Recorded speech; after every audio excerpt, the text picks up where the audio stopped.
called you guys about him always coming here, doing this and that. You guys don't arrest him. Did that? I'm just... Hello guys, welcome back to Sweet Decay. You know, when we think about something and after thinking about it, we make these decisions because in our mind, these decisions are going to favor us. These decisions are long-term decisions and you're making this decision because of future purposes, but not knowing that this decision is actually going to be the end of not just the life of one person, but the life of your entire family. Now, this is the case of Joseph and Jessica. Yeah, Joseph and Jessica has been living peacefully. They are living in Colorado, very peacefully, loving, boyfriend and girlfriend stuff, going out, having a very good time. Now, Jessica has 2 kids for Joseph, and they've been living fine. Everything has been okay. Now, would I say between this time Jessica had these kids for Joseph, would I say she didn't see that Joseph is actually someone that is very persuasive, obsessive, or someone that has always wanted to be in control of her life, the life of her children, whatever decision she wants to make, the kind of work she's gonna do? Maybe she was blinded by love, but we don't know, but we're gonna find out. Now, Jessica has been living with Joseph. She's 24 years old. They're living in Colorado. She's been living with Joseph, but as time goes on, she found out that she can no longer have it. She can no longer live with Joseph. She wants out. Now, mind you, Jessica has been a good mother, trying to raise these kids, going to work, doing so many things just to make sure that these kids are very comfortable. But Joseph, on the other hand, Joseph is someone that is very abusive, someone that is very controlling. He always wants to be in charge.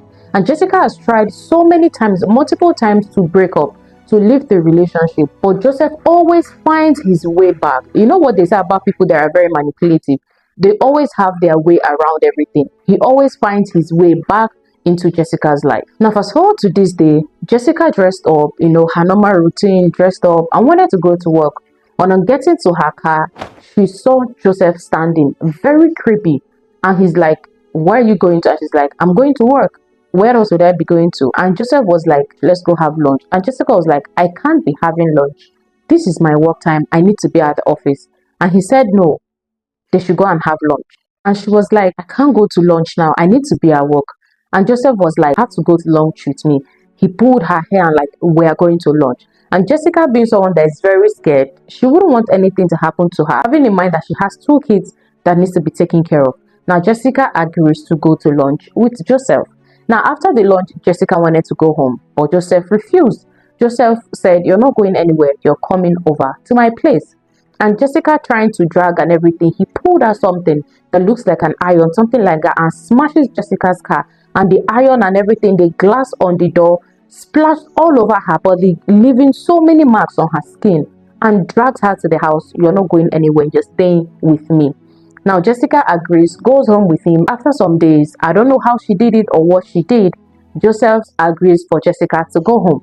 Now, when Jessica got home and the dad, seeing her body, seeing her car broken, seeing the bruises all over her body, and the dad was like, "You know what? I'm fed up.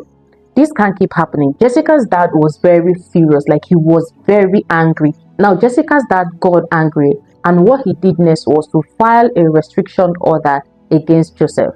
Now, filing this restriction order against Joseph means Joseph does not have any access to Jessica, and he doesn't have any access to those 2 kids. And you think the father's action is actually going to keep Joseph away? Nah, that is just like pouring fuel or pouring gas inside already burning fire, because that escalated everything.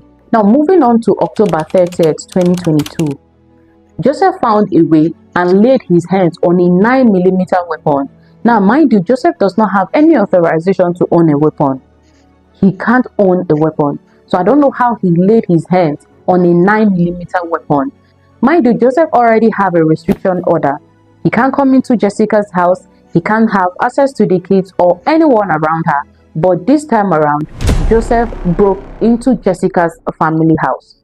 And on getting to that place, he didn't see anybody. Nobody was around. They all went out. Now, Joseph found his way inside and hid in a corner in the room. And after some hours, Jessica and family came back. Now, they all went inside, but Jessica found something very weird when she got into her room. She found Joseph's keys and trousers on the floor in her room. This isn't a good sign. She got scared. Immediately, she called the authorities and she was like, Joseph is in my house. And the authority was like, he can't be in your house. He has a restriction order. He can't be there. How did you know he's there? And she's like, she can see his keys. She can see his trousers, that he feels Joseph is here. And she knows something bad is actually going to happen if Joseph is actually in the house. And Jessica was pleading with the authorities, please, you guys need to be fast. You guys need to be fast before anything goes wrong. And about 2 a.m., while Jessica hid in the toilet making this call. Now, while this call was going on, Jessica was hearing gunshots. The first gunshot, the second gunshot, the third gunshot, the fourth gunshot. Now Jessica is furious. Those gunshots, do you know what he was doing? Now Joseph unalived Jessica's brother-in-law, and you think he was going to end there, maybe get them scared so that they could bring back the kids. No, he went ahead to unalive Jessica's father. Went ahead to unalive Jessica's twin sister. And they had a family friend that came over that night for visiting. He also unalived him. Now Joseph unalived Jessica's entire family, leaving his 2 kids. Now after doing all this, he walked straight to the toilet where Jessica was hiding, knocks on the door, and he says, you are next. Please make it make sense. I said I don't want to be with you anymore. I don't want to be in this relationship. I'm done. I'm fed out. I want out.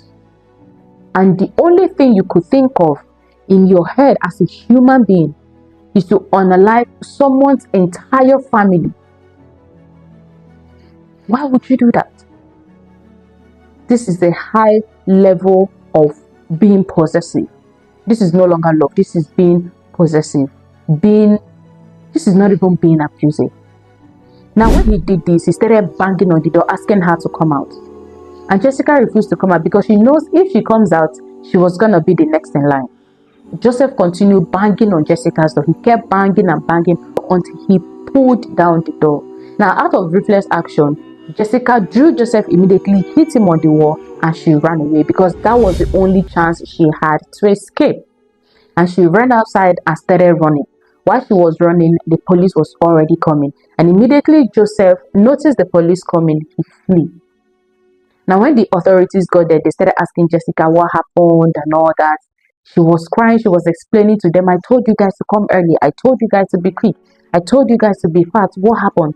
Now he has unalived everybody. He unalived my mom. He unalived everybody. He unalived my dad, my brother-in-law, my twin sister, a family friend that came visiting. He unalived everybody. I was dead. I was dead. My sister. I know. We always called you guys. About him. Always coming here, doing this and that. You guys don't arrest him. The dad. I'm just. The dad. They searched for him all over the neighborhood, searched everywhere that night. Till the next day, they couldn't find Joseph. How did Joseph disappear? How did he flee the scene on foot? And he was nowhere to be found. Now they started searching for Joseph. Weeks of searching for Joseph. They couldn't find Joseph. And they're like, how would Joseph just disappear into thin air? For him to disappear like that into thin air, which means he had help. Obviously he did. Joseph got help from his younger brother Juan. His younger brother Juan helped Joseph to move to Mexico. Yeah, he ran to Mexico and thinking he was going to be safe there. No, the FBI didn't rest. They were looking for him. They used drones. They used everything. All the tools they could think of, they used everything. And after weeks of searching for him, they finally found him in Mexico. And they brought him back to Colorado for him to face charges. Now he was brought back to Colorado where he was charged with first-degree murder, kidnapping, and burglary. And he was given life imprisonment. Now, I have some questions. Giving him life imprisonment is as good as nothing because he's just going to be there. Is he paying for the crime he committed by giving him life imprisonment? Because you're still in prison, you're definitely going to have people come visit you. You're going to be eating. You're going to be living your life. So is this enough punishment for unaliving an entire family? I'm just going to leave you guys to answer that question in the comment section. If giving Joseph life imprisonment is enough for what he did, for unaliving an entire family. Now have it at the back of your mind that life imprisonment, you're going to have visitors, your families are going to come visit you, you're going to be eating, you're going to be doing a lot of things, just like living your life in a confined space. So is that enough to pay for what he did? Let me hear your thoughts in the comment section. And if you've not subscribed, click the subscribe button, because on here we give you true life stories that are very compelling. Subscribe, comment. So we see you again on our next video. Bye.